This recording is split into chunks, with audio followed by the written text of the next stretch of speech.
जय हिंद साथियों, मैं बबलू धाकड़ स्वागत करता हूं आप सभी का धरणीधर एग्रो क्लासेज के डिजिटल प्लेटफॉर्म पर। साथियों, आज हम अध्ययन करने वाले हैं एपीकल्चर के अंदर जो मधुमक्खी का जो जीवन चक्र होता है उसके बारे में हम आज विस्तार से अध्ययन करने वाले हैं कि मधुमक्खी का जीवन चक्र में कितनी अवस्थाएं होती है और उन अवस्थाओं में किन किन का निर्माण होता है और उनसे जुड़े हुए जो भी तथ्यात्मक जानकारी है जो परीक्षा की दृष्टि से हमारे लिए इंपॉर्टेंट होती है उन बिंदुओं के बारे में हम आज अध्ययन करेंगे। तो आइए स्टार्ट करते हैं मधुमक्खी का जीवन चक्र। तो आप भी अपनी कॉपी पेन लेकर बैठिएगा, प्रॉपर नोट्स बनाते हुए चलिएगा और आइए स्टार्ट करते हैं आज का सेशन। आज के सेशन की बात करें तो मधुमक्खी के जीवन चक्र की यदि हम बात करें तो सबसे पहले हम देखते हैं जीवन चक्र में मधुमक्खी जो होती है उसकी कितनी अवस्थाएं होती है। मधुमक्खी के जीवन चक्र में कितनी अवस्थाएं होती है उसके बारे में यदि हम देखें तो मधुमक्खी के जीवन चक्र में कितनी 4 अवस्थाएं होती है। कितनी अवस्थाएं होती हैं? 4 अवस्थाएं होती हैं, जिसमें मुख्य रूप से हमारे क्या क्या होता है इसके अंदर। मुख्य रूप से हमारे एक तो अंडा होता है, ठीक है। अंडा से क्या बनेगा? लार्वा बनेगा। लार्वा से फिर प्यूपा बनता है और प्यूपा से फिर वयस्क बनता है। क्या बनता है? प्यूपा से फिर वयस्क बनता है। यह हमें ध्यान रखना, ठीक है। अब हम देखते हैं जिन ऐसी कीट जिनके जीवन चक्र में 4 अवस्थाएं पाई जाती हैं, ऐसे कीट को हम किस नाम से जानते हैं? पूर्ण कायांतरण वाला कीट के नाम से जानते हैं। पूर्ण कायांतरण वाला कीट। तो मधुमक्खी में इंपॉर्टेंट है 2 क्वेश्चन तो यहाँ से हमारे कंप्लीट होते हैं। यहाँ पर एक तो इसके अंदर जीवन चक्र में कितनी 4 अवस्थाएं होती हैं और कायांतरण कौन सा होता है? पूर्ण कायांतरण पाया जाता है। तो अब हम इसके एक एक अवस्थाओं के बारे में देखते हैं कि एक एक अवस्था के अंदर होता क्या है। तो सबसे पहले इसके अंदर हम यहाँ पर एक छोटा सा डायग्राम बना लेते हैं। उस डायग्राम के अंदर फिर हम देखते हैं कि एक एक अवस्था को डिटेल्स हम यहाँ पर समझेंगे, ठीक है ना। तो ये तो हो जाएगा हमारे वयस्क। 4 अवस्थाएं होती है वयस्क के बाद में ये हो जाएगा हमारे वयस्क। वयस्क की बात करें तो वयस्क से किसका निर्माण होगा? अंडे देंगे मधुमक्खी। अंडे से किसका निर्माण होगा? लार्वा का निर्माण होगा। और लार्वा से किसका निर्माण होगा? प्यूपा अवस्था का निर्माण होगा। और फिर प्यूपा से हमारे वयस्क, वापस से यही साइकिल चलती रहती है। तो ये इसके जीवन चक्र की अवस्थाएं होती है, ये हमें ध्यान रखना, ठीक है ना। ये इसके जीवन चक्र की अवस्थाएं होती है, इंपॉर्टेंट है। इनमें से प्रश्न पूछा जाता है कि कौन सी अवस्था के दौरान कौन सा किसका निर्माण होता है, ठीक है ना। ये हमारी लार्वा अवस्था हो जाएगी और ये हमारे प्यूपा अवस्था हो जाएगी, ठीक है ना। ये हमारे प्यूपा अवस्था हो जाएगी। अब हम इसकी बात करते हैं। सबसे पहले ये जो वयस्क से फिर अंडे से फिर लार्वा और फिर प्यूपा अवस्था जो बनती है, इसमें क्या क्या होता है उनके बारे में हम अध्ययन करते हैं। फिर इनको हम सेपरेट भी देख लेंगे कि इनमें से कौन सा जो जैसे राजा रानी और श्रमिक का निर्माण होता है, उनका निर्माण किन के दौरान होता है, उनकी प्रजातियों के बारे में भी हम अध्ययन कर लेंगे, ठीक है। ये हमें ध्यान रखना। और यहाँ पर हम लिख देते हैं जो मधुमक्खी जो होती है वो कैसा होता है? सामाजिक कीट होता है। कैसा कीट होता है? सामाजिक कीट होता है। दीमक भी हमारे सामाजिक कीट होता है और मधुमक्खी भी हमारे क्या होता है? सामाजिक कीट होता है, यानी कि सोशल इंसेक्ट के रूप में इनको काउंट किया जाता है। सोशल इंसेक्ट किसे कहते हैं? कि ऐसा कीट जिसके पूरे जीवन चक्र में कई सारी प्रजातियां पाई जाती है। जैसे हम बात करें, रानी अलग प्रजाति हो गई, मादा हमारे नर अलग प्रजाति का हो गया और श्रमिक अलग हो गया। तो ये जो ऐसी प्रजातियां जिनमें होती है उन्हें हम सामाजिक कीट के नाम से जानते हैं। ये हमें ध्यान रखना, ठीक है। तो अब हम देखते हैं इसके अंदर वयस्क अवस्था। वयस्क अवस्था की बात करें तो वयस्क अवस्था में क्या होता है? तो वयस्क अवस्था में मुख्य रूप से हम जनरली जानते हैं 2 चीज होते हैं इसके अंदर। एक तो होता है नर होता है और एक क्या होता है इसके अंदर? मादा होती है, ठीक है ना, जिसको हम रानी के नाम से जानते हैं, क्वीन के नाम से जानते हैं। नर और मादा दोनों क्या करते हैं? वयस्क अवस्था में नर और जो मादा जो होते हैं, इनमें से जो मादा जो होती है, इनमें से जो ये मादा जो होती है ये क्या बढ़ती है? मैथुनिक उड़ान बढ़ती है। जो मादा जो होती है, ये जो मादा जो होती है ये क्या बढ़ती है? मैथुनिक उड़ान बढ़ती है। क्या बढ़ती है? मादा जो होती है ये बढ़ती है मैथुनिक उड़ान। ये क्या बढ़ती है? मैथुनिक उड़ान बढ़ती है। तो मैथुनिक उड़ान कौन बढ़ती है? मादा मैथुनिक उड़ान बढ़ती है, जिसको हम इंग्लिश में नेपच्यूल फ्लाइट के नाम से भी जानते हैं। अब होता क्या है, तो जैसे ही मादा मैथुनिक उड़ान बढ़ती है तो जो नर जो होते हैं वो भी इसके पीछे पीछे चले जाते हैं। नर भी क्या होते हैं? इस मादा के पीछे पीछे चले जाते हैं। और ये मान लीजिए ये हमारी एक हमारी मादा हो गई, ठीक है। ये एक हमारी मादा हो गई और इसके पीछे पीछे मैथुनिक उड़ान के दौरान कई सारे हमारे ये छोटे छोटे जो नर होंगे वो भी इसके पीछे आ जाते हैं। लेकिन इस मैथुनिक उड़ान में क्या होता है? इसमें जो केवल जो योग्य नर होता है वही मादा के साथ में क्या कर लेता है? निषेचन की क्रिया कर लेता है। जैसे ही कोई भी योग्य नर होगा वो मादा के साथ में क्या करता है? निषेचन की क्रिया करता है। क्या करता है? निषेचन की क्रिया करता है। निषेचन की क्रिया करता है, तो उसके बाद में जो ये नर जो होते हैं, इन नर की तो क्या हो जाती है, मृत्यु हो जाती है। ये तो नर जो होते हैं, जो नर जो होते हैं इनकी तो क्या हो जाती है, मृत्यु हो जाती है या फिर ये मर जाते हैं। मर जाने के बाद में क्या होता है, जो मादा जो होती है वो मादा केवल जीवित रहती है, तो मादा क्या करती है, वापस से लौट कर कहाँ पर आ जाती है, निषेचन होने के बाद में जो मादा जो होती है, निषेचन होने के बाद में जो मादा जो होती है वो कहाँ पर चली जाती है, हमारे ये जो छत्ते जो था, जो छत्ता जो हमने बना रखा था, या तो फिर आर्टिफिशियल हो सकता है या फिर जो प्राकृतिक रूप से बना होता है उस कोम्ब या फिर हाइव में चली जाती है, छत्ते में चली जाती है। और छत्ते में जो अंडकोष्ठ जो होते हैं, जिनको हम एग चैम्बर के नाम से जानते हैं, वहाँ पर ये अंडे देने लगती है। ये पूरी कहानी होती है वयस्क की। वयस्क की मैं एक बार फिर से कहानी बता देता हूँ, फिर हम इसको मिटा के फिर अंडे वाली कहानी के बारे में हम अध्ययन करेंगे, ठीक है ना। वयस्क में क्या होता है, नर और मादा दोनों आपस में मैथुनी उड़ान बढ़ते हैं, जिसमें मादा जो होती है वो मैथुनी उड़ान बढ़ती है, ठीक है ना।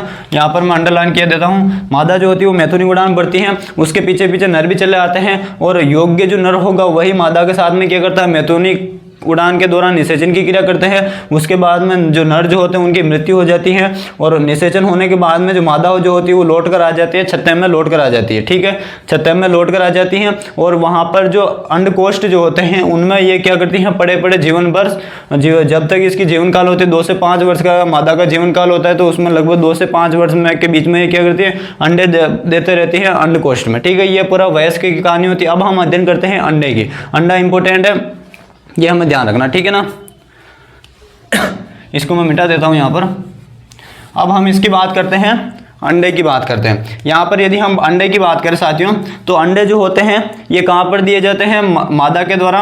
अंडे जो होते हैं मादा के द्वारा दिए जाते हैं, कहाँ पर, अंडकोष्ठ में। कहाँ पर दिए जाते हैं, अंडकोष्ठ में अंडे दिए जाते हैं। कहाँ पर दिए जाते हैं, अंडकोष्ठ में अंडे दिए जाते हैं, जिसको हम एग चैम्बर के नाम से भी जानते हैं। किस नाम से जानते हैं, एग चैम्बर के नाम से इसको हम जानते हैं। किस नाम से जानते हैं इनको, हम एग चैम्बर के नाम से भी इनको जानते हैं। मादा जो होती है वो अंडकोष्ठ में जो अंडे देती हैं वो कितने, 2 प्रकार के देती हैं। मादा जो अंडकोष्ठ में जो अंडे देती हैं ये कितने, 2 प्रकार के अंडे देती हैं। मादा जो होती है वो अंडकोष्ठ में 2 प्रकार के अंडे देती है। एक तो देती है निषेचित अंडे, एक तो कौन से अंडे देती है, निषेचित अंडे। एक तो मादा के द्वारा जो होते हैं वो निषेचित अंडे दिए जाते हैं, ठीक है, और एक दिया जाता है अनिषेचित अंडे। एक कौन से दिए जाते हैं, अनिषेचित अंडे, ठीक है ना। एक तो दिया जाता है निषेचित अंडे और एक दिया जाता है अनिषेचित अंडे, ठीक है ना। ये दोनों इंपॉर्टेंट है, ये हमें याद रखना है। एक तो दिया जाता है निषेचित अंडे और एक दिया जाता है अनिषेचित। निषेचित को हम फर्टाइल एग्स के नाम से जानते हैं, इसको हम अनफर्टाइल एग्स के नाम से जानते हैं, ठीक है। अब यहाँ पर हम बात कर लेते हैं निषेचित अंडों से किसका निर्माण होता है और अनिषेचित अंडों से किसका निर्माण होता है। अब ये जो निर्माण होता है वो किनके माध्यम से होता है, किस अवस्था में होता है, तो वो लार्वा अवस्था में होता है, वो वहाँ पर हम देखेंगे, ठीक है ना। बात करें निषेचित अंडे से किस किस का निर्माण होता है, यहाँ पर मैं लिख दिया देता हूँ। निषेचित अंडे से किसका निर्माण होता है और अनिषेचित से किसका निर्माण होता है। तो निषेचित अंडों से किस किस का निर्माण होता है, तो इससे होता है हमारे एक तो रानी, या फिर हम कह सकते हैं पुत्री रानी लिख देते हैं, यहाँ पर अच्छा समझ में आ जाएगा आपको, पुत्री रानी। और एक निर्माण हो जाएगा किसका, यहाँ पर श्रमिक का, जिसको हम वर्कर के नाम से जानते हैं, ठीक है ना। इन दोनों का जो निर्माण होता है वो किसके दौरान होता है, निषेचित अंडों से होता है। और अनिषेचित जो अंडे होते हैं इनमें से किसका निर्माण होता है, तो इनमें जो निर्माण होता है वो होता है, इनमें जो निर्माण होता है वो किसका निर्माण होता है, तो वो निर्माण होता है नर का। किसका निर्माण होता है, नर का होता है, जिसको हम ड्रोन के नाम से भी जानते हैं। किस नाम से जानते हैं, नर को हम इंग्लिश में ड्रोन के नाम से जानते हैं। ये इंपॉर्टेंट है, ये हमें ध्यान रखना। तो अंडे वाली जो कहानी होती है वो यहाँ पर हमारे कंप्लीट होती है। अभी निषेचित अंडों से पुत्री रानी और जो श्रमिक का निर्माण होता है वो किस अवस्था में होता है, तो वो लार्वा अवस्था में होता है। किस अवस्था में होता है, लार्वा अवस्था में। ये जो लार्वा अंडे से जो लार्वा अवस्था में बदलते हैं, ये कितने दिनों में बदलते हैं, तो ये 3 से 4 दिन में क्या होते हैं, पूर्ण रूप से अंडे से किस में बदल जाते हैं, लार्वा अवस्था में बदल जाते हैं। ये हमें ध्यान रखना, ठीक है। एक बार हम फिर देख लेते हैं, जो मादा जो अंडे देती है वो कहाँ पर देती है, अंडकोष्ठ में देती हैं। 2 प्रकार के देती हैं, फर्टाइल एग्स और अनफर्टाइल एग्स। फर्टाइल एग्स से पुत्री रानी और श्रमिक का निर्माण होता है, और अनफर्टाइल एग्स से ड्रोन का निर्माण होता है। ये हमें ध्यान रखना, ठीक है। इसका यदि आप स्क्रीनशॉट लेना चाहते हैं तो फटाफट से इसका स्क्रीनशॉट लीजिए। उसके बाद में हम लार्वा अवस्था के बारे में हम अध्ययन करते हैं, ये इंपॉर्टेंट है, इसके बारे में हमें ध्यान रखना है। इनसे जो क्वेश्चन पूछे जाते हैं वो क्वेश्चन किस प्रकार से पूछे जाते हैं कि अनिषेचित अंडों से किसका निर्माण होता है? नर का। निषेचित अंडों से निम्न में से मधुमक्खी में किस प्रकार का प्रजाति का निर्माण होता है? पुत्री, रानी और श्रमिका होता है। ये इनमें से प्रश्न पूछे जाने की प्रबल संभावना होती है, ठीक है ना। इसका यदि आप स्क्रीनशॉट लेना चाहते हो तो फटाफट से स्क्रीनशॉट लीजिए। फिर हम अध्ययन करते हैं लार्वा अवस्था के बारे में, हम अध्ययन करते हैं, ठीक है। अब हम देखते हैं इसके अंदर लार्वा अवस्था के बारे में। ये हमारे अंडा अवस्था जो थी वो यहाँ पर कंप्लीट होती है। अब मैं लार्वा अवस्था को इधर लिख रहा हूँ, इससे थोड़ा बढ़िया हमें समझना है लेकिन लार्वा अवस्था में क्या क्या हो सकता है। यहाँ पर हम बात करें लार्वा अवस्था की साथियों, ठीक है ना। लार्वा अवस्था की यहाँ पर हम बात करें, ये जो लार्वा अवस्था जो होती है ये मुख्य रूप से दोनों के हम देखेंगे निषेचित अंडे में सबसे ज़्यादा इसमें परिवर्तन होता है, वो हमें ध्यान रखना है। तो बात करें लार्वा अवस्था में क्या होता है, जो हमारे निषेचित अंडे जो थे, लार्वा अवस्था में क्या थे, जो हमारे निषेचित अंडे जो थे, लार्वा अवस्था में जो निषेचित अंडे थे, निषेचित अंडे कौन कौन से थे? 2 प्रकार के अंडे थे, जिनसे एक तो बनेगा श्रमिक का निर्माण होगा और एक किसका निर्माण होगा? हमारे एक पुत्री रानी का निर्माण होगा। तो मान लेते हैं यहाँ पर निषेचित अंडे थे जो वो 2 प्रकार के थे। यहाँ पर निषेचित अंडों की बात करें यहाँ पर, तो निषेचित अंडे कितने? 2 प्रकार के थे यहाँ पर, ठीक है ना। एक मान लेते हैं हम ए और एक को मान लेते हैं बी अंडे। निषेचित अंडे हमारे पास में 2 प्रकार के थे, जिनसे एक में तो होगा पुत्री रानी का निर्माण होगा और बी में होगा हमारे श्रमिक का निर्माण होगा। जो लार्वा अवस्था में जो निषेचित अंडे पहुंचते हैं उसमें एक तो हो जाएगा ए और दूसरा हो जाएगा बी। अब हम बात करते हैं, यहाँ पर एक शब्द आता है रॉयल जेली। कौन सा शब्द आता है? Royal jelly. रॉयल जेली की बात करें, जो अगर हम सबसे पहले बात करते हैं ए अंडे की। अगर ए अंडा जो था, जो लार्वा अवस्था में पहुंचा था, लार्वा अवस्था के दौरान ए अंडे को अगर रॉयल जेली खाने को ज़्यादा मिलती है, रॉयल जेली खाने में ज़्यादा मिलती है, ये जो प्रतीक चिन्ह है ये ऊपर वाला जो तीर का है वो ज़्यादा का, ठीक है ना। ऐसा अंडा जो लार्वा अवस्था में पहुंचने के बाद में रॉयल जेली खाने को अधिक मिलती है, तो उससे किसका निर्माण होता है? उससे निर्माण होता है पुत्री रानी का निर्माण होता है। किसका निर्माण होता है? पुत्री रानी का निर्माण होता है। पुत्री रानी का निर्माण कब होता है? ध्यान से सुनना, जब निषेचित अंडा लार्वा अवस्था में उसको खाने में रॉयल जेली अधिक मिलती है, तब उससे बनने वाली जो संतान होगी वो कौन सी होगी? पुत्री रानी होगी। कौन सी होगी? पुत्री रानी होगी। ये हमें ध्यान रखना, ठीक है ना। इसी प्रकार हम बात करें, जब बी अंडे की बात करें, तो जो रॉयल जेली जो थी वो निषेचित अंडे में निषेचित अंडा में जो बी वाला अंडा था, वो जब लार्वा अवस्था में पहुंचता है और लार्वा अवस्था में पहुंचने के बाद में उसको अगर रॉयल जेली खाने को कम मिलती है, तो उस दशा में किसका निर्माण होता है? तो उस दशा में हमारे वर्कर जो श्रमिक थे उनका निर्माण होता है। श्रमिक का निर्माण। उम्मीद आप सभी को अच्छे से समझ में आ गया होगा कि श्रमिक का निर्माण कब होगा और पुत्री रानी का निर्माण कब होगा, ठीक है ना। ये दोनों प्रश्न इंपॉर्टेंट है। पूछा जाता है कि पुत्री रानी का निर्माण कब होता है? रॉयल जेली खाने को अधिक मिलेगी, लार्वा अवस्था में जो अंडे थे तब पुत्री रानी बनेगी। और श्रमिक का निर्माण कब होगा? तो रॉयल जेली जब लार्वा अवस्था में कम खाने को मिलेगी उसे हम श्रमिक के नाम से जानते हैं। अब इनमें से 2 प्रश्न और इंटरनली पूछ लिए जाते हैं, जो पुत्री रानी जो होती है वो किस प्रकार की होती है, यानी कि फर्टाइल फीमेल होती है या फिर अनफर्टाइल फीमेल होती है। ये दोनों होते तो अल्टीमेटली दोनों क्या होते हैं? ये निषेचित अंडे जो होते हैं ये मुख्य रूप से यहाँ पर ध्यान रखना, ये दोनों क्या होती है? फीमेल होती है। क्या होती है? फीमेल होती है। मादा होती है, हमें शुरू से ध्यान रखना है। निषेचित अंडे जो होते हैं ये कैसे होते हैं? फीमेल के होते हैं। तो ये होते तो दोनों क्या होते हैं? दोनों रानी होती है, या फिर हम कह सकते हैं फीमेल होते हैं। फीमेल वर्कर होंगे और फीमेल हमारी ये जो डॉटर क्वीन है ना, ये भी फीमेल ही होगी। लेकिन ये दोनों किस प्रकार से होते हैं, यानी कि ये निषेचन करने में दोनों में से कौन सी ऐसी प्रजाति है जो निषेचन करने में सक्षम होती है और कौन निषेचन करने में सक्षम नहीं होती है, ये हमें ध्यान रखना, ठीक है ना। तो इनसे जो प्रश्न पूछा जाता है, जो पुत्री रानी जो होती है वो कैसी होती है, यहाँ पर मैं लिख दिया देता हूँ कैसे होते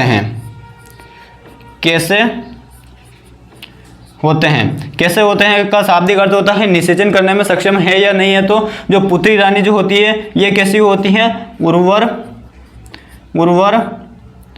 मादा होती है। ये कैसी होती है? उर्वर मादा होती है। जो हमारी पुत्री रानी जो होती है वो कैसी होती है? उर्वर मादा, यानी फर्टाइल फीमेल होती है, यानी कि ये निषेचन करने में सक्षम होती है। और जो श्रमिक जो होता है ये मुख्य रूप से हमारे बांझ मादा होता है। कैसा होता है? ये बांझ मादा होता है। ये जो श्रमिक जो होता है ये कैसा होता है, हमारे बांझ मादा होता है, यानी कि ये मुख्य रूप से श्रमिक निषेचन करने में सक्षम नहीं होगा। ये हमें ध्यान रखना है और यही प्रश्न प्रतियोगी परीक्षा में पूछ ले जाते हैं सीधे सीधे कि निम्न में से श्रमिक किस प्रकार की मादा होती है, बांझ मादा होती है, उर्वर मादा होती है, दोनों होती है, दोनों नहीं होती है। तो कैसा हो जाएगा, हमारे बांझ मादा होती है, ये हमें ध्यान रखना है। ये अब हमारे ये अब जगह कंप्लीट होता है कि लार्वा अवस्था में जो निषेचित अंडे थे उनसे किसका क्या निर्माण होता है, तो वो अब जगह हमारा पूरा कॉन्सेप्ट कंप्लीट होता है। इसमें से पूरा जो स्लाइड दिखाई दे रही है इसमें से 6 प्रश्न इंपॉर्टेंट है। सबसे पहले निषेचित अंडे कैसे होते हैं, तो वो कैसे होते हैं, किस प्रजाति के होते हैं, तो वो मादा प्रजाति के होते हैं, ठीक है। उसके बाद में आता है रॉयल जेली अधिक खाने को मिलेगी, पुत्री रानी बनेगी, कम मिलेगा तो श्रमिक का निर्माण होगा। अब ये पुत्री रानी कैसी होती है, तो ये फर्टाइल फीमेल होती है, निषेचन कर सकती है, और ये बांझ मादा होता है, यानी कि ये निषेचन नहीं कर सकता है। ये हमें ध्यान रखना। आया यहाँ तक समझ में आया तो फटाफट से इसका स्क्रीनशॉट लीजिए। उसके बाद में हम थोड़ा और आगे बढ़ते हैं। उसके बाद में कुछ प्यूपा से ज़्यादा इंपॉर्टेंट है नहीं प्यूपा, लेकिन थोड़ा इसके बारे में भी देख लेते हैं। उसके बाद में हमारा कंप्लीट जीवन चक्र यहाँ पर पूरा हो जाएगा। फटाफट से इसका स्क्रीनशॉट लीजिए आप। उसके बाद में हम प्यूपा के बारे में अध्ययन करते हैं। यहाँ पर अब हम बात करते हैं प्यूपा के बारे में। ये जो प्यूपा जो होता है ये किसमें बदल, जो लार्वा अवस्था जो होती है, जो लार्वा अवस्था जो होती है ये लगभग 5 से 7 दिन बाद में प्यूपा अवस्था में बदल जाती है। किसमें बदल जाता है, ये प्यूपा में बदल जाता है। तो ये जो प्यूपा जो होता है इसको हम किस नाम से जानते हैं, तो इसको हम निष्क्रिय अवस्था के नाम से जानते हैं। किस नाम से जानते हैं, निष्क्रिय अवस्था, यानी कि इनएक्टिव स्टेज कौन सी होती है, तो वो हो जाएगी हमारे प्यूपा अवस्था हो जाएगी। ये जो प्यूपा अवस्था जो होता है ये मुख्य रूप से कहाँ पर बदलता है प्यूपा में, तो जो मधुमक्खी का जो छत्ता जो होता है, मधुमक्खी का जो छत्ता होता है उसी में ये लार्वा अवस्था जो होता है वो किस में बदल जाता है, प्यूपा में बदल जाता है, छत्ते में ही बदलता है। कहाँ पर बदलता है, ये छत्ते में ही बदलता है, ये हमें ध्यान रखना है। जो प्यूपा जो अवस्था होती है वो कहाँ पर पूर्ण होती है, छत्ते में पूर्ण होती है। होता क्या है इसके अंदर, तो मान लीजिए ये हमारी एक लार्वा अवस्था है, ये मान लीजिए ये हमारी एक कीट की क्या है, लार्वा अवस्था, ठीक है ना। ये एक हमारे कीट की लार्वा अवस्था है जो अभी पूर्ण रूप से इमेच्योर है, यानी कि अपरिपक्व है। अब होगा क्या, जैसे ये थोड़ा थोड़ा इसमें डेवलपमेंट होगा, तो डेवलपमेंट होने के बाद में क्या होगा, इसके शरीर के चारों तरफ ये क्या करने का कोकून का निर्माण करने लग जाएगा। ये जो लार्वा अवस्था है, ये जो लार्वा अवस्था है ये अपने शरीर के चारों तरफ क्या करेगा, कोकून का निर्माण करने लग जाएगा। इस प्रकार से ये कोकून का निर्माण करने लग जाएगा, ठीक है ना। इस प्रकार से कोकून का निर्माण करने लग जाएगा, इस प्रकार से ये कोकून का निर्माण करने लग जाएगा। ये जो है इसको हम बोलते हैं कोकून। किस नाम से जानते हैं इसको, हम कोकून के नाम से जानते हैं, यानी कि कोया के नाम से जानते हैं। हिंदी में इसको हम कोया कहते हैं, ठीक है ना। ये कोकून का निर्माण करता है और ये जो प्यूपा जो अवस्था होती है वो कहाँ पर पूर्ण होती है, तो इस कोकून के अंदर ही ये प्यूपा अवस्था में बदलता है। और जैसे ही फेवरेबल कंडीशन आती है इनके अनुसार वयस्क में बदलने की, तब ये क्या होता है, कोकून यहाँ से आगे से फट जाता है, कोकून आगे से फट जाता है और ये धीरे धीरे क्या होता है, प्यूपा से वयस्क में बदल जाता है और इस प्रकार ये अपना जीवन चक्र पूर्ण करता है। उसके बाद में फिर से ये साइकिल चलती रहती है, ये हमें ध्यान रखना है। ये मधुमक्खी का पूर्ण रूप से जीवन चक्र यहाँ पर कंप्लीट होता है। उम्मीद आप सभी को अच्छे से समझ में आ गया होगा। मैंने हर एक स्टेप को अच्छे से विस्तार से बताया और पूरा समझाने की कोशिश की है, तो आप भी इसे अपने साथियों के साथ में अधिक से अधिक शेयर कीजिएगा। अब हम इसके अंदर देखते हैं कि पर्टिकुलर मैंने मधुमक्खियों के अंदर यहाँ पर 3 नाम बताए थे। एक तो बताया था मैंने रानी के बारे में बताया था, श्रमिक के बारे में, और एक बताया था मैंने आपको नर के बारे में बताया था। इनके बारे में हम अब विस्तार से देखते हैं कि रानी के क्या क्या फीचर होते हैं, उनसे संबंधित हमें कौन कौन सी बातें याद रखनी है, नर से हमें कौन कौन सी बातें याद रखनी है और श्रमिक के अंदर कौन कौन सी बातें ध्यान रखनी है। तो जो मैंने आपको रॉयल जेली बताया था, अब वो रॉयल जेली किस प्रकार से बनती है वो जब हम श्रमिक पढ़ेंगे उसके अंदर आपको अच्छे से समझ में आ जाएगा, ठीक है ना। तो इसका यदि आप स्क्रीनशॉट लेना चाहते हैं तो फटाफट से स्क्रीनशॉट लीजिए। तो 4 अवस्थाएं जिसके अंदर होती है उसमें कौन सा कायांतरण होता है, कंप्लीट मेटामॉर्फोसिस होता है, ये हमें ध्यान रखना। फटाफट से इसका स्क्रीनशॉट लीजिए, फिर हम आगे अध्ययन करते हैं। अब हम देखते हैं इसके अंदर जीवन चक्र हमारा यहाँ पर कंप्लीट हो गया। अब हम देखते हैं इसके जीवन चक्र में जो ये 4 अवस्थाएं थी, इन अवस्थाओं के दौरान जो नई प्रजातियां बनी थी उन प्रजातियों का अध्ययन करते हैं। जिसमें सबसे पहली जो प्रजाति आती है हमारे कौन सी आती है, रानी आती है, जिसको हम क्वीन के नाम से भी जानते हैं। किस नाम से जानते हैं, इसको हम क्वीन के नाम से भी जानते हैं। इंपॉर्टेंट है, इसके बारे में हम अध्ययन करते हैं, ठीक है। इनसे संबंधित अब हमको तथ्यात्मक जानकारी रखनी है, वो सारी जानकारी मैं यहाँ पर बता चुका हूँ, लेकिन वो सारी जानकारी अलग अलग जगह बताई थी। अब हम सारी जानकारी एक जगह लिख देते हैं तो आपको भी समझने में आसानी रहेगी, और जब भी आप पढ़ोगे तो आपका कम समय में अधिक अध्ययन हो जाएगा। तो इसमें यदि हम बात करें क्वीन की, तो जो सबसे पहले इसके अंदर आता है हमारे रानी जो होती है, इसका निर्माण कैसे होता है, इसका निर्माण कैसे होता है। हालांकि निर्माण कैसे होता है वो मैंने बता ही दिया था आपको। निर्माण कैसे होता है तो निषेचित अंडों से होता है। निषेचित कैसे, सॉरी, निर्माण कैसे होता है तो निषेचित अंडों से होता है, जिनको जो रॉयल जेली जो थी, रॉयल जेली खाने में, रॉयल जेली खाने में ज़्यादा मिली थी किस अवस्था के दौरान, लार्वा अवस्था में। जब इनका निर्माण कैसे होता है तो निषेचित अंडों से जब लार्वा अवस्था में रॉयल जेली खाने को जिनको ज़्यादा मिली थी, उनसे किसका निर्माण होता है, रानी का निर्माण होता है। ये हमें ध्यान रखना, ठीक है। इसके अतिरिक्त नेक्स्ट बात करें हम, इसकी टोटल जीवन अवधि कितनी होती है, टोटल जीवन अवधि कितनी होती है, इसकी जीवन अवधि की यहाँ पर हम बात करें साथियों, टोटल ये कितने वर्ष जिएगी, तो ये जो जिएगी लगभग 2 से 5 वर्ष तक जिएगी। 2 से 5 वर्ष तक इसका जीवन काल होता है, ये हमें ध्यान रखना, ठीक है। उसके बाद में नेक्स्ट हम बात करें तो जो रानी जो मधुमक्खी जो होती है, ये संख्या में कितनी होती है, ये संख्या में कितनी होती है, तो ये इनकी संख्या जो होती है वो 1 होती है। ये हमें ध्यान रखना, पूरा जो छत्ता जो होता है उसमें केवल रानी ही ऐसी होती है, इसकी संख्या कितनी होती है, 1 होती है। और साथ ही साथ में बात करें, ये जो संख्या जो होती है, ये मतलब सब संख्या में क्या, जो आकार जो होता है इसका मधुमक्खी का, रानी मधुमक्खी का, उसका आकार कैसा होता है, सबसे बड़े आकार की होती है। ये कैसे होती है, सबसे बड़े आकार की होती है, ये हमें ध्यान रखना, ठीक है ना। तो संख्या में 1 होगी और इनका आकार कैसा होगा तो ओवरऑल श्रमिक नर उनमें से सबसे बड़े आकार की कौन होगा, हमारे रानी होगा, ये हमें ध्यान रखना। अब हम बात करते हैं, ये जो रानी होती है इसमें किस किस का अभाव होता है। रानी की बात करें तो इसमें किस किस का अभाव होता है, तो इसके अंदर जो मोम ग्रंथियाँ जो होती हैं, मोम ग्रंथियों का क्या होता है, इसके अंदर अभाव होता है। इंपॉर्टेंट पॉइंट है, मोम ग्रंथियों का इसमें क्या होता है, अभाव होता है, ये हमें ध्यान रखना है। इसके अतिरिक्त नेक्स्ट हम बात करें, इसके अंदर जो स्टिंग जो होता है, जिसको हम डंक के नाम से जानते हैं, स्टिंग जो होता है वो कैसा होता है, इसके अंदर प्रेजेंट तो होता है लेकिन कैसा होता है, अल्प विकसित होता है। कैसा होता है, इसके अंदर जो हमारे डंक जो होता है वो कैसा होता है, अल्प विकसित होता है। कैसा होता है, अल्प विकसित होता है, यानी कि ये इमेच्योर टाइप का होता है। और ये जो स्टिंग जो होता है अल्प विकसित जो होता है, इसका ये उपयोग किस में करते हैं, ये भी इंपॉर्टेंट, ये भी हम देख लेते हैं। ये इसका उपयोग किस में करते हैं, तो ये जो इसका उपयोग करते हैं वो करते हैं प्रतिद्वंदी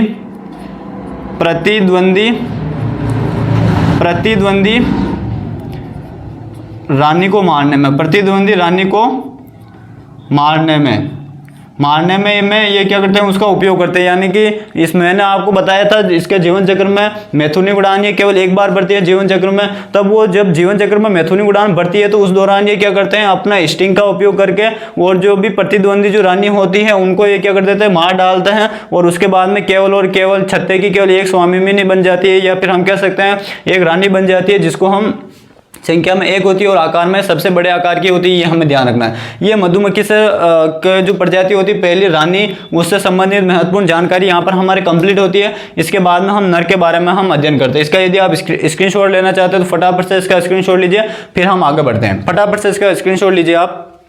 अब नेक्स्ट जो इसके अंदर हमारा अगला बिंदु आता है अध्ययन का, वो आता है राजा, या फिर हम राजा नहीं कह सकते, उसको हम नर के नाम से जानते हैं और वो इसको हम इंग्लिश में ड्रोन के नाम से जानते हैं, ठीक है ना। तो अगला जो हमारे इसमें पॉइंट हो जाएगा वो क्या हो जाएगा, नंबर 2 पर नर, जिसको हम ड्रोन के नाम से जानते हैं। किस नाम से जानते हैं, ड्रोन के नाम से जानते हैं। यदि हम बात करें ड्रोन की बात करें तो इससे हमें केवल 3 पॉइंट याद रखने हैं। कौन कौन से, तो वो बात करें। सबसे पहला आता है इसका निर्माण कैसे होता है, सबसे फर्स्ट पर आता है इसका निर्माण।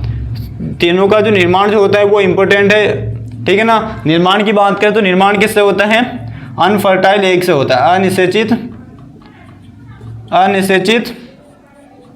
अंडों से इसका निर्माण होता है। किससे होता है, अनिषेचित अंडों से इसका निर्माण होता है, ये हमें ध्यान रखना, ठीक है ना। इंपॉर्टेंट प्रश्न है, नर का निर्माण कहाँ से होता है? अनिषेचित अंडों से इसका निर्माण होता है। दूसरा, यदि हम बात करें इनकी टोटल संख्या कितनी होती है, जो छत्ता जो होता है चाहे वो हमारा आर्टिफिशियल हाइव हो या फिर हमारे कॉम हो, तो उसमें इसकी संख्या कितनी होती है? तो इनकी जो संख्या होती है वो लगभग 200 से 500 तक इनकी संख्या होती है। कितनी संख्या होती है? लगभग 200 से लेकर 500 तक इनकी संख्या होती है, ये हमें ध्यान रखना है। नेक्स्ट बात करें इसके हम कार्य की बात करें कि नर का क्या कार्य होता है, तो नर का केवल और केवल एक ही कार्य होता है। एक कार्य होता है, वो क्या होता है? मादा के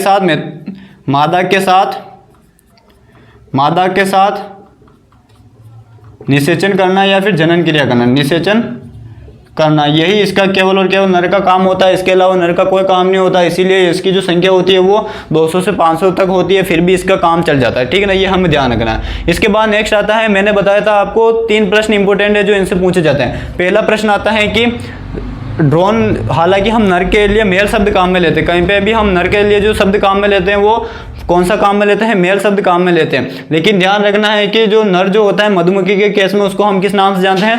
ड्रोन के नाम से जानते हैं। तो यही प्रश्न पूछ लिया जाता है कि निम्न में से ड्रोन किसके लिए शब्द काम में लिया जाता है? तो राजा, रानी, श्रमिक, वो ऑप्शन के अनुसार हमें क्या हो जाएगा? यहाँ पर नर हो जाएगा, ये ध्यान रखना है। दूसरा हो जाएगा इसका निर्माण किससे होता है? तो अनिषेचित अंडों से। संख्या की बात का संख्या इंपॉर्टेंट नहीं, कार्य क्या होता है? तो कार्य हो जाएगा मादा के साथ केवल और केवल इसका निषेचन करना है, फिर जनन करना है, इसका मेन कार्य होता है, ये हमें ध्यान रखना है। इसी के साथ में हमारे नर यहाँ पर कंप्लीट होता है। फिर हम अध्ययन करते हैं अब श्रमिक के बारे में हम अध्ययन करते हैं, जो काफी ज्यादा इंपॉर्टेंट होता है। इसका यदि आप स्क्रीनशॉट लेना चाहते हो तो फटाफट से इसका स्क्रीनशॉट लीजिए, फिर हम आगे बढ़ते हैं। अब हम देखते हैं अगला बिंदु आता है हमारा अध्ययन का, उसका नाम हो जाएगा श्रमिक। ठीक है ना, क्या हो जाएगा? श्रमिक। नंबर 3 हो जाएगा ये, जिसका नाम क्या हो जाएगा? श्रमिक। श्रमिक जिसको हम वर्कर के नाम से भी जानते हैं। किस नाम से जानते हैं? वर्कर के नाम से भी हम जानते हैं। श्रमिक की यदि हम बात करें यहाँ पर साथियों, तो जो श्रमिक जो होता है इसके अंदर हम बात करें इसका निर्माण की बात करें, इसका निर्माण कैसे होता है? तो निर्माण मैंने आपको पहले भी बताया था, इसका जो निर्माण होता है वो किससे होता है? निषेचित अंडे से होता है। किससे होता है? अगर अंडा पूछे जाए किस अंडे से होता है, तो निषेचित अंडों से इसका निर्माण होता है। ठीक है, निषेचित अंडों से निर्माण होता है। और निषेचित अंडों को जब हम लार्वा अवस्था में देखते हैं, तो जो लार्वा जो अवस्था होती है, लार्वा अवस्था में निषेचित अंडों को जब लार्वा अवस्था में जो रॉयल जेली जो सब्सटेंस जो होता है, रॉयल जेली खाने को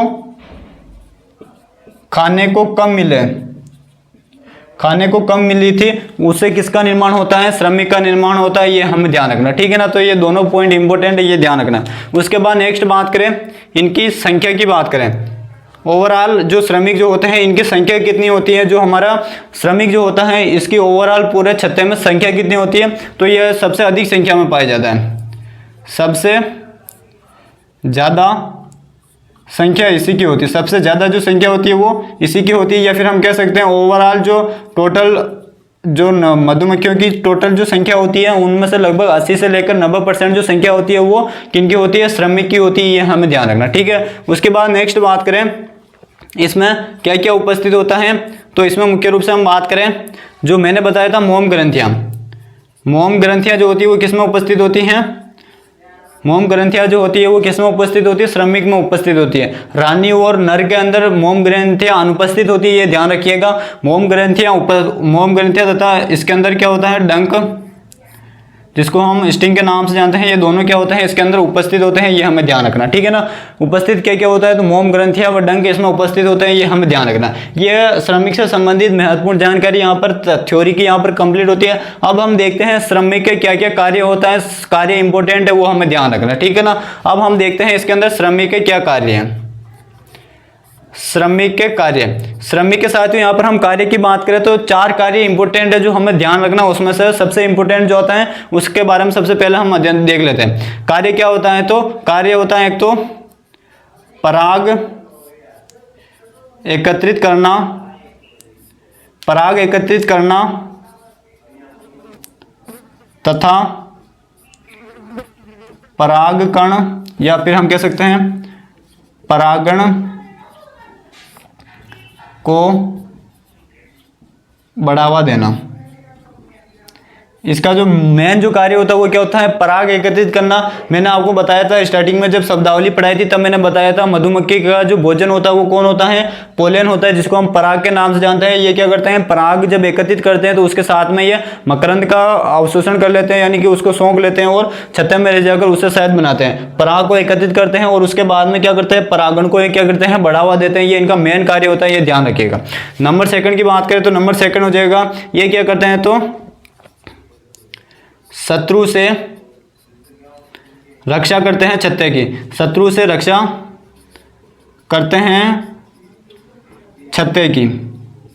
ये क्या करेंगे, शत्रु से रक्षा करेंगे छत्ते की, ये हमें ध्यान रखना। मैंने आपको बताया था एब्सकॉन्डिंग एक प्रक्रिया बताई थी। उस एब्सकॉन्डिंग में क्या होता है तो मधुमक्खी छत्ते को छोड़कर भाग जाती हैं, तो वो छत्ते को छोड़कर जो भागती हैं उससे अगर हमें रक्षा करनी है तो कौन करेगा, श्रमिक करेगा। श्रमिक की ये रिस्पॉन्सिबिलिटी होती है कि वो किसी भी बाह्य फैक्टर को छत्ते के अंदर प्रवेश ना करने दे, अगर कोई आता है तो उसको वहीं बाहर ही रोक कर रखे। ये मुख्य कार्य किसका होता है, श्रमिक का होता है, ये हमें ध्यान रखना, ठीक है ना। तो यहाँ से भी इंटरनली प्रश्न आ सकता है कि निम्न में से मधुमक्खी के किस प्रजाति के द्वारा या फिर कौन से श्रमिक विभाजन के अंदर, या फिर हम कह सकते हैं कि निम्न में से किस मधुमक्खी का कार्य विभाजन के द्वारा जो एब्सकॉन्डिंग की जो क्रिया होती है उसको हम रोक सकते हैं, तो नर के माध्यम से, रानी के माध्यम से या फिर श्रमिक के माध्यम से। तो क्या हो जाएगा, श्रमिक के माध्यम से हम रोक सकते हैं, ये ध्यान रखिएगा, ठीक है ना। इंटरनली प्रश्न पूछे जा सकते हैं यहाँ से। नंबर थर्ड की बात करें तो नंबर थर्ड पर क्या हो जाएगा, नंबर थर्ड पर हो जाएगा ये क्या करते हैं, नए छत्ते का निर्माण, नए छत्ते का निर्माण व मरम्मत। मरम्मत का जो कार्य होता है वो किसका होता है, श्रमिक का ही कार्य होता है। नए छत्ते का निर्माण भी यही करेंगे, और अगर वो टूटा फूटा है, पुराना है, तो उसका जो मरम्मत करेंगे वो भी कौन करेगा, हमारे श्रमिक करेंगे। नंबर फोर्थ हम देख लेते हैं। नंबर फोर्थ पर आता है जो मैंने बताया था ना, royal jelly. Royal jelly, royal jelly तथा भोजन स्रोत का पता लगाना, का पता लगाना, ये भी किसका कार्य होता है, ये भी मुख्य रूप से हमारे श्रमिक का कार्य होता है। तो ये हमें ध्यान रखना है। तो उनमें से तीनों के बारे में तो मैंने बता दिया था आपको कि पराग एकत्रित कैसे करता है। तो इसके जो पोलन बास्केट होती है, यानी कि श्रमिक की जो टांगे होती है, जो फोरेजियल प्रकार की होती है, मैंने आपको स्टार्टिंग में बताया था टांगे इसकी फोरेजियल प्रकार की होती है। कोष्टक में ये भी लिखा था पराग एकत्रित करने वाले, यानी कि पोलन कलेक्टिंग जो लेग्स होती है वो श्रमिक के अंदर पाई जाती है, या फिर मधुमक्खी में श्रमिक के अंदर पाई जाती है। ये इससे क्या करते हैं, परागण की क्रिया करते हैं, वो हमें ध्यान रखना है। उसके बाद में ये क्या शत्रु से रक्षा करते हैं, एब्सकॉन्डिंग में हो जाएगा। नए छत्ते का निर्माण करते हैं, वह मरम्मत करते हैं, ये इतना इंपॉर्टेंट है। इसमें सबसे इंपॉर्टेंट आता है एक तो हमारा पराग एकत्रित वाला, वो दूसरा आता है रॉयल जेली तथा भोजन स्रोत का किस प्रकार से पता लगाते हैं। तो अब हम सबसे पहले इसके अंदर देखते हैं रॉयल जेली ये किस प्रकार से बनाते हैं, और उसके बाद में हम देखेंगे भोजन का स्रोत किस प्रकार से पता लगाते हैं। तो यदि आप इसका स्क्रीनशॉट लेना चाहते हैं तो फटाफट से इसका स्क्रीनशॉट लीजिए। उसके बाद में हम अध्ययन करते हैं रॉयल जेली जो होते हैं वो श्रमिक बनाते हैं, वो ये श्रमिक किस प्रकार से बनाते हैं वो हम देखते हैं, ठीक है ना। ये ध्यान रखिएगा, जो शुरू में मैंने बताया था आपको जीवन चक्र के अंदर की रॉयल जेली खिलाते हैं, तो वो जो रॉयल जेली है जो वो कौन बनाता है, तो वो बनाते हैं हमारे श्रमिक, ठीक है ना। तो अब हम देखते हैं इसके अंदर रॉयल जेली। रॉयल जेली की यहां पर यदि हम बात करें तो ये जो रॉयल जेली जो होती है ये किसके द्वारा बनाई जाती है, सबसे पहले ये हम देखते हैं। तो कौन बनाता है इसको, तो बनाता है हमारे श्रमिक। कौन बनाता है इसको, श्रमिक बनाता है। कौन बनाता है इसको, श्रमिक बनाता है। ये पहला इसका क्वेश्चन कंप्लीट होता है। रॉयल जेली किसके द्वारा बनाए जाते हैं, श्रमिक द्वारा बनाए जाते हैं, ठीक है। अब हम देखते हैं ये जो श्रमिक जो होता है, श्रमिक के अंदर कौन सा ऐसा भाग होता है जो रॉयल जेली बनाने का काम करता है, तो वो हमें ध्यान रखना है। तो श्रमिक के अंदर कौन सा भाग हो जाएगा, तो उस भाग का नाम इंपॉर्टेंट है, और उस भाग का नाम हो जाएगा मोम ग्रंथि। मोम ग्रंथि के द्वारा क्या बनाई जाती है, रॉयल जेली बनाई जाती है। श्रमिक मधुमक्खी के अंदर जो मोम ग्रंथियां होती है उसके द्वारा हमारे रॉयल जेली बनाई जाती है। अब ये मोम ग्रंथि कौन सी होती है भाई, मोम ग्रंथि अभी तो कई प्रकार की होती है, तो उसमें से जो मोम ग्रंथि होती है उस मोम ग्रंथि का नाम हो जाएगा हाइपोफेंसियल। मोम ग्रंथि का नाम क्या हो जाएगा, हाइपोफेंसियल ग्रंथि। ये एक प्रकार की मोम ग्रंथि होती है, और इस मोम ग्रंथि के माध्यम से क्या बनता है, हमारे रॉयल जेली जो सब्सटेंस जो होता है वो बनाया जाता है श्रमिक के माध्यम से, ठीक है। अब ये हाइपोफेंसियल जो ग्रंथि है वो कितने दिनों में हमारे रॉयल जेली का निर्माण कर देती हैं वो हम देखते हैं। तो ये जो हाइपोफेंसियल जो ग्रंथि होती है ये कितने दिन में रॉयल जेली बनाकर तैयार कर देती है? तो कितने दिनों में कर देती है? या तो ये 15 दिन में बनाकर तैयार कर देगी, जो हाइपोफेंसियल ग्रंथि है ये 15 दिनों में बनाकर तैयार कर देगी रॉयल जेली, या फिर अगर 15 दिन ऑप्शन में ना मिले तो 2 सप्ताह हो जाएगा। क्या हो जाएगा? 2 वीक के अंदर, विद इन 2 वीक के अंदर ये क्या कर देंगे, हाइपोफेंसियल ग्रंथि की सहायता से ये रॉयल जेली तैयार कर देंगे। ये हमें ध्यान रखना, ठीक है ना। तो इस वाले पार्ट से 5 प्रश्न बनते हैं इंपॉर्टेंट। सबसे पहला आता है रॉयल जेली किसके द्वारा बनता है? श्रमिक द्वारा। किस भाग के द्वारा? मोम ग्रंथियों के द्वारा। मोम ग्रंथि में भी कौन सी ग्रंथि? हाइपोफेंसियल ग्रंथि। कितने दिन में बनकर तैयार हो जाती है? तो 15 दिन, या फिर ऑप्शन में अगर 2 सप्ताह आ जाए, दोनों राइट माने जाएंगे। तो इसी के साथ में हमारे रॉयल जेली वाला भाग था वो यहाँ पर कंप्लीट होता है। इसका यदि आप स्क्रीनशॉट लेना चाहते हैं तो फटाफट से स्क्रीनशॉट लीजिए। उसके बाद में हम देखते हैं लास्ट वाला जो यहाँ पर पॉइंट बचा था कि भोजन स्रोत का पता कैसे लगाते हैं, उसके बारे में हम उसका मैकेनिज्म देखते हैं, ठीक है ना। इसका फटाफट से आप स्क्रीनशॉट लीजिए, उसके बाद में हम आगे बढ़ते हैं। अब हम देखते हैं श्रमिक से संबंधित जो भी अन्य जो लास्ट जो जानकारी है वो हो जाएगी हमारे भोजन स्रोत का पता लगाना। क्या हो जाएगा? श्रमिक का जो लास्ट जो फंक्शन था भोजन स्रोत का पता लगाना। भोजन स्रोत का पता लगाना, भोजन स्रोत का पता लगाना कि भोजन स्रोत का ये पता कैसे लगाते हैं, ठीक है ना। तो भोजन स्रोत का पता लगाने के लिए जो श्रमिक जो होते हैं ये अपने आप को दो अलग अलग कैटेगरी में बांट लेते हैं। जो मैं जो बता रहा हूँ ध्यान से सुनना। भोजन स्रोत का पता लगाने के लिए जो श्रमिक जो होते हैं वो अपने खुद की प्रजातियों को 2 अलग अलग भागों में बांट लेते हैं। एक जो दल होता है 2 अलग अलग भागों में बांट लेते हैं। जो एक जो दल होता है उसको तो हम बोलते हैं खोजी दल। कौन सा दल बोलते हैं? खोजी दल, ठीक है ना। एक तो होता है खोजी दल और दूसरा होता है जो दूसरा जो दल होता है उसको हम बोलते हैं ग्राही दल, ठीक है ना। हालांकि ग्राही दल यहाँ पर फिक्स नहीं बैठा, लेकिन समझाने के लिए मैं 2 दल बता रहा हूँ, खोजी दल और एक होता है ग्राही दल। ये हमें ध्यान रखना, ठीक है ना। यानी कि ग्राही का अर्थ होता है भोजन को लाने वाला, तो वो कौन हो जाएगा? ग्राही दल हो जाएगा, ठीक है ना।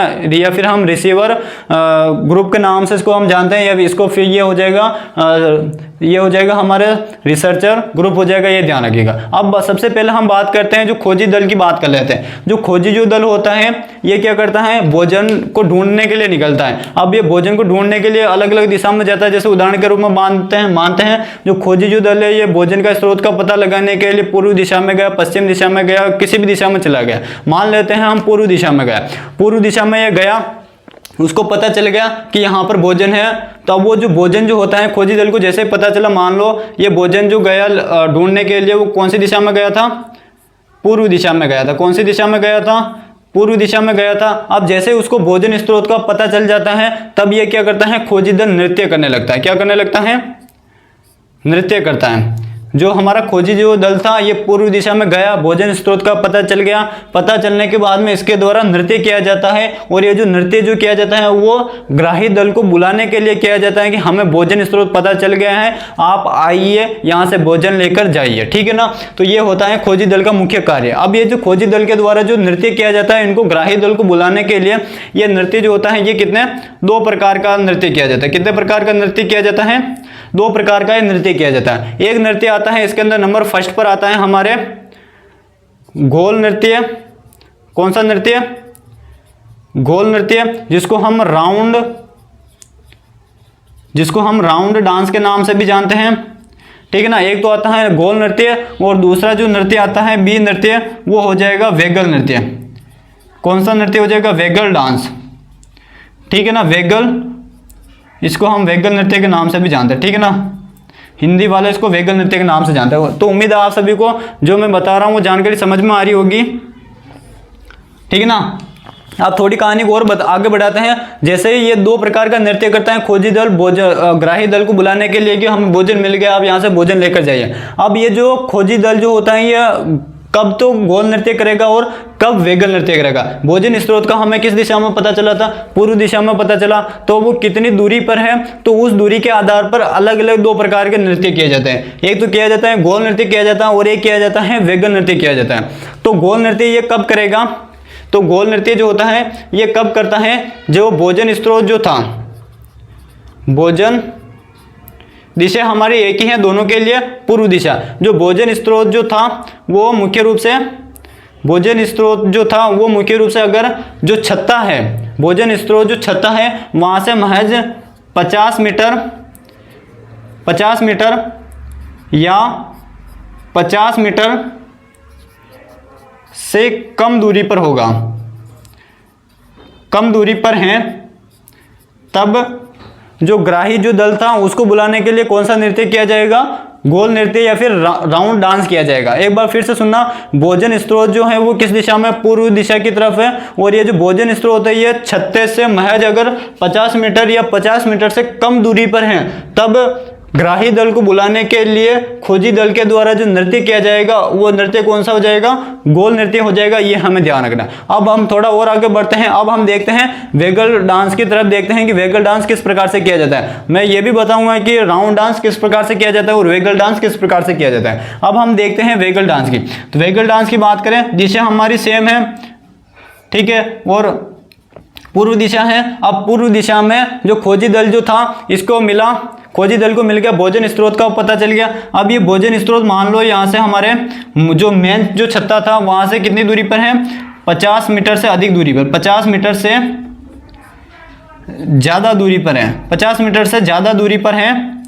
50 मीटर से अगर ज़्यादा दूरी पर क्या है हमारा भोजन स्रोत है छत्ते से, तो उस कंडीशन में ग्राही दल को बुलाने के लिए जो नृत्य किया जाएगा वो कौन सा नृत्य किया जाएगा?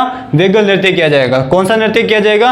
वेगल नृत्य किया जाएगा। ये हमें ध्यान रखना, ठीक है। अब मैं आपको बता देता हूं कि गोल नृत्य किस प्रकार से करते हैं और वेगल नृत्य किस प्रकार से करते हैं श्रमिक मधुमक्खी। तो यहां पर मैं बता देता हूं इनको, ठीक है ना। इधर मैं बता देता हूं, ये लिख देता हूं मैं इधर, तो ग्राही दल, ठीक है ना, ये हो जाएगा ग्राही दल, ठीक है ना। केवल समझाने के लिए बताया था, इतना कुछ इंपॉर्टेंट है नहीं है। बाकी सबसे इंपॉर्टेंट हमारा खोजी दल होता है। गोल नृत्य जो किया जाता है वो कैसे किया जाता है? तो गोल नृत्य मुख्य रूप से इस प्रकार से गोल नृत्य किया जाता है, ठीक है ना। इस प्रकार से क्या किया जाता है? गोल नृत्य किया जाता है। और ये जो गोल नृत्य जो होता है वो इस प्रकार से, जो जितने भी खोजी दल जो होंगे लगभग 10% हो सकते हैं, 20% जो होंगे वो क्या करते हैं? इस प्रकार से क्या करते हैं? हमारे राउंड डांस करते हैं। ये जो राउंड डांस जो होता है वो एक जैसा नहीं होता है। ये मुख्य रूप से हम बात करें, ये बीच में भी इस प्रकार से आता जाता रहता है, ठीक है ना। ये इस प्रकार से आता जाता रहता है, ठीक है ना। ये इस प्रकार से आता जाता रहता है, इसी को हम बोलते हैं राउंड डांस। ये इसी को हम क्या कहते हैं? राउंड डांस कहते हैं। यानी कि एक मधुमक्खी के पीछे दूसरी मधुमक्खी, दूसरी के पीछे तीसरी, तीसरी के पीछे चौथी, इस प्रकार से गोल गोल घूमती रहती है। ऐसे डांस को हम क्या कहते हैं? गोल नृत्य या फिर राउंड डांस के नाम से जानते हैं। और ये ऐसा नृत्य कब किया जाता है? तो 50 मीटर या 50 मीटर से कम दूरी पर भोजन स्रोत है, तब कौन सा डांस किया जाएगा? राउंड डांस किया जाएगा। अब हम बात कर लेते हैं यहाँ पर वेगल नृत्य की बात कर लेते हैं। वेगल नृत्य कैसा किया जाएगा खोजी दल के द्वारा? तो ये किया जाएगा, जो हमारा आर्ट जो होता है उस कंडीशन में किया जाता है। कैसे किया जाएगा? तो ये मुख्य रूप से किया जाएगा इस प्रकार से। ये कैसे किया जाएगा? इस प्रकार से मधुमक्खियां जो इस प्रकार से यूं यूं घूमेगी, ठीक है ना। आर्ट की जैसे मधुमक्खियां घूमेगी, तो ऐसे डांस को हम क्या कहते हैं? वेगल नृत्य कहते हैं। तो ये भी इसी प्रकार से किया जाता है, ठीक है ना। ये ध्यान रखना, ये इस प्रकार से किया जाता है। ये जरूरी नहीं है कि ये एक ही जैसा हो, ये मुख्य रूप से इस प्रकार से भी हो सकता है, लेकिन जो आकृति बनेगी वो आर्ट के जैसे बनेगी। जो आकृति बनेगी वो कैसे बनेगी? आर्ट के जैसी बनेगी। ये इसी प्रकार ये इधर आगे बढ़ता रहता है, ये ठीक है ना। ये इस प्रकार से भी आगे इसी प्रकार से बढ़ता रहता है, ये इस प्रकार से भी आगे बढ़ता रहता है, ठीक है ना। तो ये जो कहने का अर्थ ये है, जो नृत्य जो किया जाएगा वो मुख्य रूप से अगर आर्ट के जैसे किया जा रहा है तो उसे तो हम वेगल डांस के नाम से जानेंगे, और अगर गोल आकृति में किया जा रहा है तो उसे हम क्या कहेंगे? राउंड डांस के नाम से जानेंगे, ठीक है ना। ये हमें ध्यान रखना, माइनर डिफरेंट होता है, ये पता होना चाहिए। इसका आप फटाफट से आप स्क्रीनशॉट लीजिए। उसके बाद में एक वैज्ञानिक आते हैं वेगल नृत्य से संबंधित, वो वैज्ञानिक इंपॉर्टेंट है, वो हम देख लेते हैं। उसके बाद में हमारा आज की कहानी यहाँ पर कंप्लीट हो जाएगी, ठीक है ना। इसका यदि आप स्क्रीनशॉट लेना चाहते हैं तो फटाफट से इसका स्क्रीनशॉट लीजिए। चलो यही बता देता हूँ वेगल नृत्य के बारे में। वेगल नृत्य को जो सबसे पहले जो बताया था वो एक वैज्ञानिक के द्वारा बताया गया था, और उस वैज्ञानिक का नाम है हमारे कार्ल वॉन फिश। ये वैज्ञानिक हुए थे कार्ल वॉन फिश। इन्होंने सबसे पहले वेगल नृत्य के बारे में बताया था। इंपॉर्टेंट है वैज्ञानिक का नाम। मैंने मधुमक्खी के अंदर 3 वैज्ञानिक नाम बताए थे। एक तो बताया था भारतीय मधुमक्खी के पितामह A.S. अटवाल, एक मैंने बताया था आपको आर्टिफिशियल हाइव के बारे में किसने बताया था? 1851 में यूएसए के अंदर लैंग्स स्टोर ने बताया था। और तीसरा वैज्ञानिक आता है हमारे कार्ल वॉन फिश, इनके द्वारा वेगल नृत्य के बारे में सबसे पहले बताया गया था। तो जब इन्होंने वेगल नृत्य बता दिया गया था तो इसी के वेगल नृत्य बताने के सम्मान में इनको वर्ष 1973 में इनको क्या मिला था? नोबेल प्राइज मिला था, नोबेल पुरस्कार मिला था। ठीक है ना, ये ध्यान रखना, नोबेल पुरस्कार से इनको सम्मानित किया गया था। कब किया गया था? तो 1973 में इनको वेगल नृत्य की खोज के उपलक्ष्य में इनको 1973 में नोबेल पुरस्कार से सम्मानित किया गया था। अब जाकर हमारे भोजन स्रोत का पता कैसे लगाते हैं श्रमिक पार्ट कंप्लीट होता है। और इसी के साथ में हमारा आज का सेशन भी हम ये समाप्त करते हैं, अन्यथा सेशन ज़्यादा लंबा हो जाएगा। तो कमेंट बॉक्स में बताइएगा जरूर सेशन कैसा लगा, और अपने साथियों के साथ में इसे अधिक से अधिक साझा कीजिएगा और अपनी पढ़ाई को ऐसे जारी रखिएगा। मिलते हैं नेक्स्ट सेशन में, तब तक के लिए जय हिंद, जय भारत।